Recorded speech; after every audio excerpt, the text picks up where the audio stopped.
Delight IAS पर आप सभी का एक बार फिर से बहुत बहुत स्वागत है। तो एक बड़ा सवाल अब फिर से खड़ा हो रहा है। नेपाल में अभी के लिए तो स्थिरता आ चुकी है ना। नेपाल को अंतरिम पीएम भी मिल चुकी हैं। तो क्या अब नेपाल जो है काला पानी के लिए भारत से टकराने की स्थिति में है? क्यों मैं ऐसी बातें कर रहा हूं, इसको लेकर थोड़ा सा गहराई से जानने का प्रयास करेंगे। क्या नेपाल ने ठान लिया है कि वो लिपुलेख, लिम्पियाधुरा और काला पानी के क्षेत्र को भारत से लेगा, या इस क्षेत्र को सिर्फ और सिर्फ अपने नक्शे में दिखाकर ही वो अपने मन को शांत कर लेगा? इस पूरे मैटर को थोड़ा सा गहराई से समझने का प्रयास करते हैं। सबसे पहली चीज तो मैं आपको बताऊं, काला पानी क्षेत्र को लेकर विवाद जो है हम लोगों ने पहले भी डिस्कस किया है ना, कई बार। आप उसका बेस तो जानते हैं। नेपाल के जो लोग हैं उनका अपना व्यू है कि बहुत पहले ये क्षेत्र नेपाल का हिस्सा हुआ करता था, जो कुछ हद तक बात सही भी है। वहीं दूसरी बात ये है कि भारत के लोगों का अपना व्यू है ना, भारत सरकार का अपना व्यू है। अब बात यह है कि आजादी के बाद से यह क्षेत्र भारत के कंट्रोल में है ना, भारत के नियंत्रण में है। और उससे भी मैं आपको एक बात और बता दूं, देखो थोड़ा सा अगर एक लाइन में इस मैटर को समझने की कोशिश करें, तो जो महाकाली नदी है या काली नदी है ना, उसके ओरिजिन को लेकर विवाद है। नेपाल के लोगों का मानना यह है कि लिम्पियाधुरा से इस नदी का जो है उद्भव होता है, और उसके पूर्व वाला जो सारा क्षेत्र वो नेपाल का है। उस पर भारत का कोई कंट्रोल नहीं होना चाहिए, क्योंकि जो जो संधि हुई थी दोनों देशों के बीच में ब्रिटिश भारत के टाइम पीरियड में या ब्रिटिश काल में, उसके अकॉर्डिंग इस नदी को ही नेपाल की पश्चिमी सीमा माना गया था। तो नेपालियों का इस तरह का मानना है। वहीं भारत सरकार का मानना यह है कि कालापानी क्षेत्र में आकर ये जो नदी है, काली नदी कहलाती है, उससे पहले बहुत छोटी छोटी नदियां रहती हैं, वो इसके अंदर मर्ज होती रहती हैं, तब जाके इसका उद्गम जो है कालापानी क्षेत्र से होता है।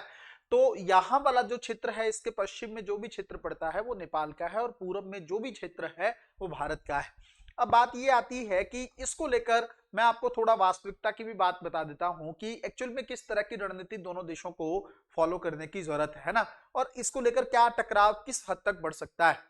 देखो, नेपाल के जो पूर्व पीएम रहे हैं केपी ओली, अब तो खैर उनको हटा दिया गया है, तख्ता पलट हो चुका है, और उन्होंने भारत पर आरोप लगाया है कि मैंने मैप में इन क्षेत्रों को दिखाया था, जिसके चलते भारत ने जो है मेरा तख्ता पलट कर दिया है ना। उनके सीधे आरोप जो है भारत सरकार और भारतीय प्रधानमंत्री पीएम नरेंद्र मोदी पर भी हैं। अब बात यह है कि उनका तो खैर अपना व्यू है। अगर भारत ने इस चीज को लेकर सीरियस लेकर अगर मान लीजिए कुछ भी किया है, तो उसका परिणाम तो खैर आप देख ही चुके हैं कि क्या हो चुका है। अब बात यह है कि उनकी बातों में कितनी सच्चाई है कितनी नहीं है, वो राजनीतिक एजेंडे से भी प्रेरित हो सकते हैं, क्योंकि फेल होने वाला इंसान किसी ना किसी पे तो अपनी फेलियर को थोपता ही है। तो सेम कहानी जो है उनके मैटर में आप लोग देख सकते हो।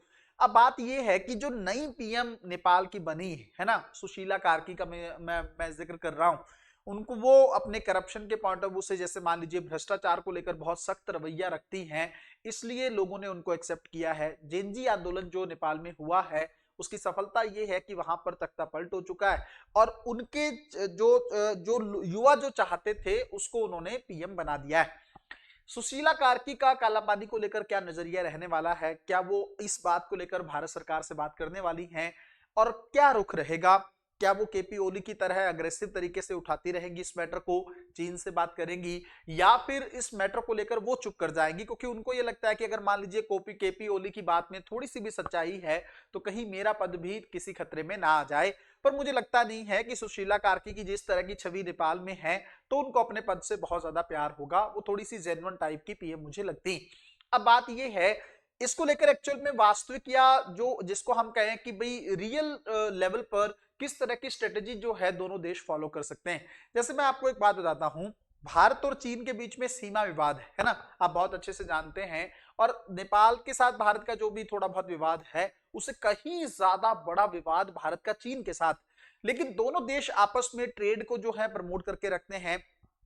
चीन ने बार बार भारत को एक बात बोली है कि सीमा विवाद का इशू जो है वो आर्थिक संबंधों पर नहीं पड़ना चाहिए या सांस्कृतिक संबंधों पर नहीं पड़ना चाहिए, वो चीजें अपने आप चलती रहें, आज ना कल सीमा विवाद सॉर्ट आउट हो जाएगा।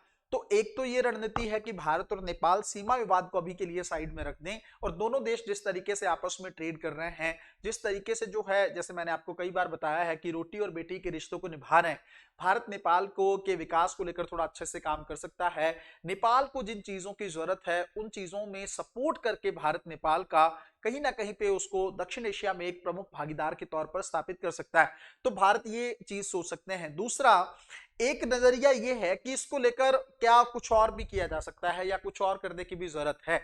देखो इसमें दो ही चीजें हो सकती हैं, किसी एक देश को तो समझौता करना ही पड़ेगा। जैसे मान लीजिए अगर हम ये मान लें कि नेपाल का पॉइंट है और नेपाल एक छोटा देश है ना, या हम उसको एक छोटे भाई की तरह देखते हैं और नेपाल के लोगों का मानना है कि नहीं काला पानी वाला क्षेत्र जो है कभी हमारा रहा है या इस क्षेत्र पर भारत ने जाओ, अगर उनका मानना ये है कि भारत ने हमसे ले रखा है इस क्षेत्र को, तो सरकार थोड़ा बड़ा दिल भी दिखा सकती है, क्योंकि हमने बांग्लादेश के साथ भी ये चीजें की है ना। जिस तरीके से बांग्लादेश के साथ हम लोगों ने बहुत सारे जो टुकड़े थे लैंड के वो हमने ज्यादा दिए। अगर आप देखेंगे जो 100वां संविधान संशोधन भारतीय संविधान में हुआ है, तो बांग्लादेश के पास तो बहुत कम टुकड़े थे, हमने उससे कहीं ज्यादा भूखंड जो है बांग्लादेश को दिए हैं, बांग्लादेश को दिए, ताकि थोड़ा सा एक हमारा नजरिया जो है बड़े भाई के तौर पर स्पष्ट होता है वहां से। तो क्या वैसा ही हम कुछ कर सकते हैं नेपाल को लेकर, है ना, तो ये एक अच्छी रणनीति हो सकती है। दूसरी बात ये है कि सरकार कहे कि अगर मान लीजिए ऐसे ही हम करने लगे तब तो चीन के भी बहुत सारे दावे जो हैं भारत पर हो जाएंगे।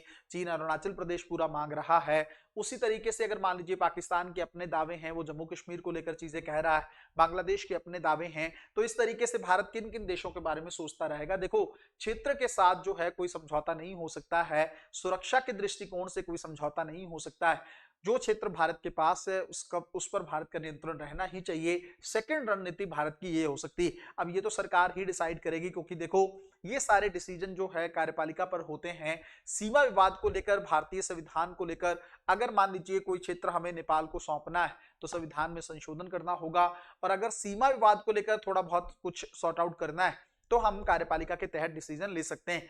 अब बात यह है कि क्या करने की जरूरत है ना। जैसे मेरा अभी पर्सनली मानना यह है कि कालापानी क्षेत्र या लिम्पियाधुरा या लिपुलेख को लेकर अभी तीन दोनों देश आपस में कोई बात ज्यादा ना करें, है ना। इसको अभी भविष्य के लिए छोड़ा जा सकता है, क्योंकि नेपाल में भी अस्थिरता का माहौल है।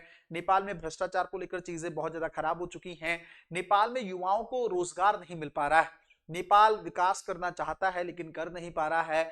नेपाल में अवसंरचना को लेकर कमी देखने को मिल रही है। नेपाल समय समय पर आपदा जैसे भूकंप का सामना करता रहता है। तो इन सारी चीजों को लेकर पहले काम करने की जरूरत है।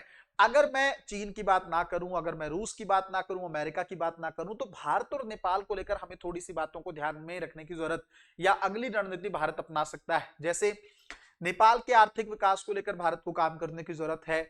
नेपाल को अगर लोन वगैरह चाहिए या लाइन ऑफ क्रेडिट चाहिए तो वो हम प्रोवाइड कर सकते हैं।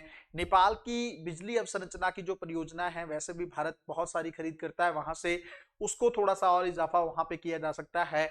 नेपाल में टूरिज्म को बढ़ाने के लिए सरकार थोड़ा अच्छे से काम कर सकती है। नेपाल और भारत के लोगों के बीच में प्रवास वाला सेगमेंट जो है या टूरिज्म के पॉइंट ऑफ व्यू से चीजें हम बेहतर कर सकते हैं। भारत का यूपीआई सिस्टम वहां पर बेहतर तरीके से लागू किया जा सकता है। तो ये सारे काम करके हम नेपाल की आर्थिक वृद्धि को प्रमोट कर सकते हैं।